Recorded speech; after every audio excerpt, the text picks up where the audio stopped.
Ya, Good People, 1 September diperingati sebagai Hari Polwan. Ada banyak jenis tanggung jawab Polwan, termasuk bertugas di wilayah konflik, menenangkan trauma, hingga bersinggungan dengan kelompok kriminal bersenjata. Dan berikut, Mace Polwan menceritakan faktanya. Nama saya Ibtu Rinidian Pratiwi, MPC Psikolog, biasa dipanggil dengan Ibtu Orin. Tapi kalau saat bertugas biasanya lebih dikenal dengan Mace Polwan. Nah, saya sendiri sampai saat ini masih masuk dalam operasi Damai Kartens yang ada di Papua. Dari background psikologi saya, ternyata pada saat itu saya dibutuhkan pasca peristiwa atau kejadian peperangan, misalnya itu biasanya kita melakukan trauma healing dengan tujuan untuk pemulihan psikologis atau mental mereka. Karena pada saat itulah mereka merasa ketakutan, dan ketakutan itu yang mereka rasakan tidak cuma dengan KKB, tetapi kadang juga mereka ada kekhawatiran dan ketakutan dari TNI Polri sendiri.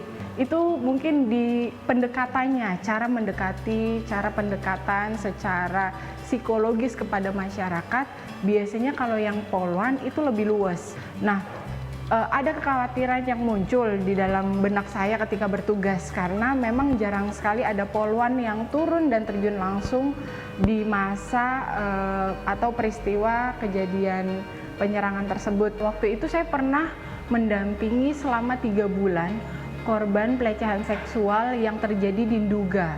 Pada saat itu tahun 2019 dan korban tersebut adalah seorang guru.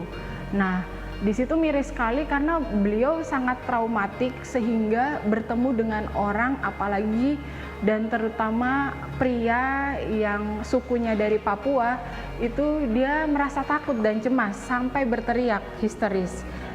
Waktu itu ada salah satu anaknya juga kurang lebih berusia 7 tahun. Ketika melihat saya, dia tuh teriak, menangis dan meludahi saya. Waktu saya pegang tangannya, dia langsung tarik dan histeris. Ternyata saya tidak tahu bahwa anak itu mengalami trauma. Saya datang lagi di hari selanjutnya dengan baju biasa. Saya tanya, ternyata waktu kejadian dia mengalami ancaman. Kata oknum tersebut, oknum kelompok KKB tersebut, jangan kau lapor polisi ya, kalau kau lapor polisi saya bunuh kau mama, katanya gitu. Nah, saya dampingi selama kurang lebih 1 bulan.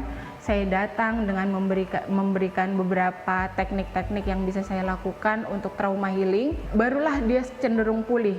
Bahkan ada 2 hari saya tidak menjenguk dia nyari-nyari di mana Kak Orin kayak gitu. Bahkan ketika saya mau pulang, itu mereka cenderung kehilangan.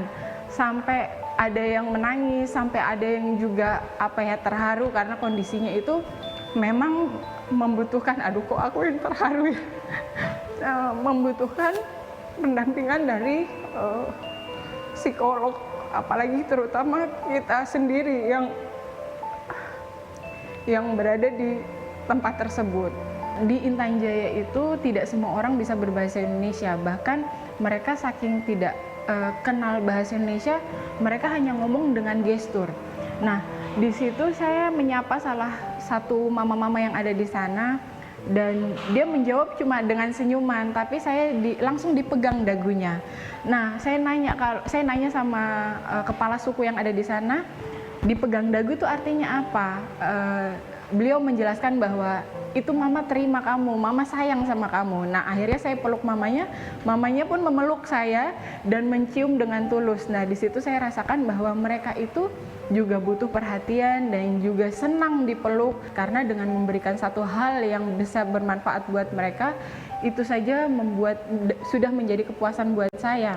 Walaupun orang banyak yang bilang bahwa kamu ngapain perempuan di sana, banyak laki-laki, tapi tidak semua orang mau turun ke lapangan gitu.